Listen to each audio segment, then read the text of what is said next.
for the guy you know who can pull it together. It's just can the rest of the team be in those moments for Havan Liberty, and that's when it's going to count more. Default spot. Damn, That's how good they were playing. Surprising themselves on the side of 100 Thieves, Doug. That was, and then this moment, right? Like, oh, when you think about a run, like a deep tournament run, you look to check a couple of boxes early on.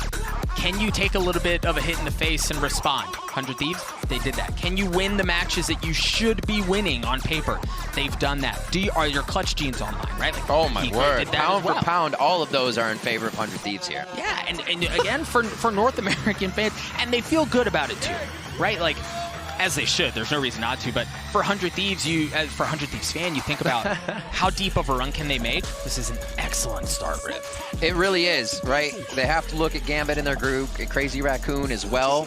Those are teams that I feel like they can definitely put up fights against. Gambit's going to be run the house pretty hard in that group, so everybody's going to have to come out gunning, I think. And 100 Thieves started that way. Yeah, that should be a lot of fun. Again, smiles across the board as 100 Thieves are able to take care of business early on against Havan Liberty. A 2-0 win. And while the second map looked a little... Hurts to be old. Yeah, it does. I feel that, man. While the second map was a little bit harder, the truth is, man, 100 Thieves barely broke a sweat. Yeah, I don't think we really were shown a weakness for them. Yes, I agree. It feels like they were in control the whole time. The agency was there, and that's going to be looked for them from the rest of the tournament, right? Right. And the way the games went today, I'm sure a lot of the fans wanted to see a quick match, so they're going to be right behind 100 Thieves on this one. And again, they are happy after waiting. Multi-kills. We also saw Hiko dishing them out as well. Let's hand it over to Dash now. He is with Hiko for the Verizon post-game interview. Thank you very much, Yinsu. Hiko cruising to victory here in this matchup against Havan Liberty 2-0. First question to you, was it as smooth as it looked like to us? I mean, we definitely didn't expect it to be that one-sided, especially the first map. We just kind of came out and played our game, and I mean, you can look at the score and be like, oh, they won a lot and they won a little, but I mean, they definitely put up a good fight and they're a good team. We just kind of had their numbers today, and yeah, I wouldn't say it was super easy or anything. Well, again, I think that's important perspective because exactly as you mentioned, it's easy for us to look at it and go, well, it felt incredibly dominant. I want to take a step back from the games themselves, though, and talk to you a bit about what it feels like and means to be back at a LAN event. You've had a decade-long career at this point, an incredibly experienced player. We were kind of talking beforehand, your first international LAN probably about 10 years ago. We've been cooped up at home for 2 years now, and I know that this 100 Thieves squad has been, with that international LAN, goal set in sights ever since its inception, and here you are representing North America. What's that mean to you?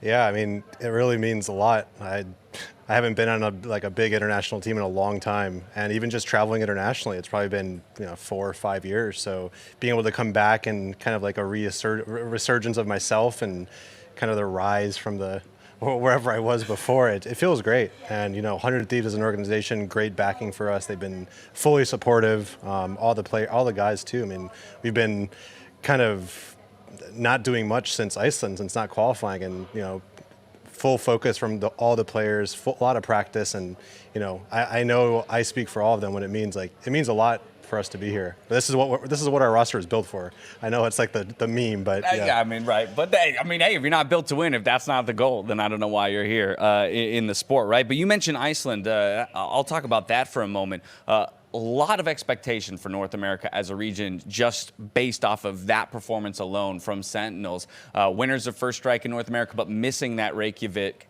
qualification. As you step onto this stage, how are you grappling with both your personal expectation for the team as compared to the regional expectation of North American dominance?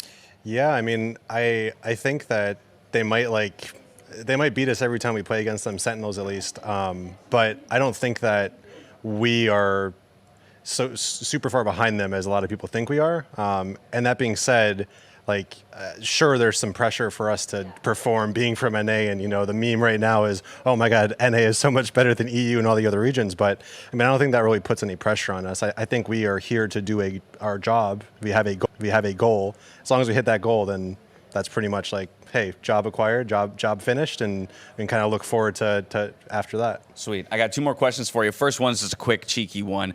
First map was very dominant, as we said, with a 13-3.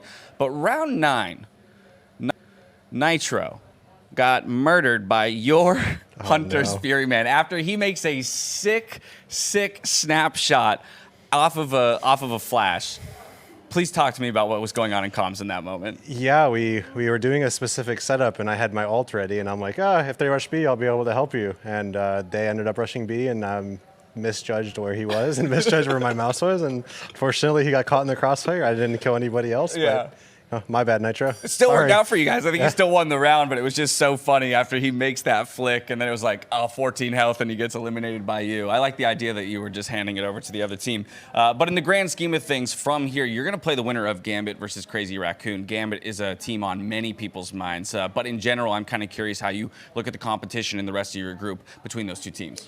Yeah, I think we all kind of expect Gambit to take it, and so now that we've beat Havan, I think we expect to play Gambit.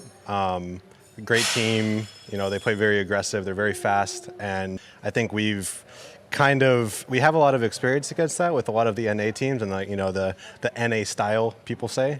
So I think we'll definitely be prepared and we'll definitely be ready, whether Crazy Raccoons or it is Gambit. I think we'll be ready and we have a good shot. Sweet. Well, I think either way, it's going to be a match to watch. I want to congratulate you on the dominant victory here today. I don't want to take too much of your time because we just crested that midnight hour, and I know you got some more rest to get up to and practice as well. So once again, congratulations, and thanks for the interview. Thank you very much. From here, we're going to toss it right back to Yinsu and crew to close out the day. Thank you very much. Dash and Hiko as well. That was so wholesome. Yeah. He still... And Hiko clutches or what have you. These are those glimmers here for Meeson, for the guy who can pull it together. It's just can the rest of the team be in those moments for Havan Liberty, and that's when it's going to count more. Default spot. Damn, That's how good they were playing, surprising themselves on the side of 100 Thieves, Doug. That was, and then this moment, right? Like, when you think about. He makes magic happen. Once again, this time on the international stage, does he have it in him? Does that gene work here in Berlin? You've got the 2 members of Havan Liberty creeping their way forward. Hiko's good for 1. The 1v1. He's going to get info. The tap's not there. He hasn't even gotten it to have. Hiko going in. Oh my God! Hiko lands it, baby! Spencer Martin does it again. A Red Bull clutch for 100 Thieves. And he just throws his hands up. Like, what else did you... And in that game, I just have the stats in front of me here. Liazzi, who's playing the Jet, who's going to be the counterpart to Asuna, was 0 on KD. So as many kills as deaths, and I just feel like, while that's a very simplified way of looking at it, it is a significant statistic to bear in mind when Asuna's going to be the real linchpin. And do you feel like the gap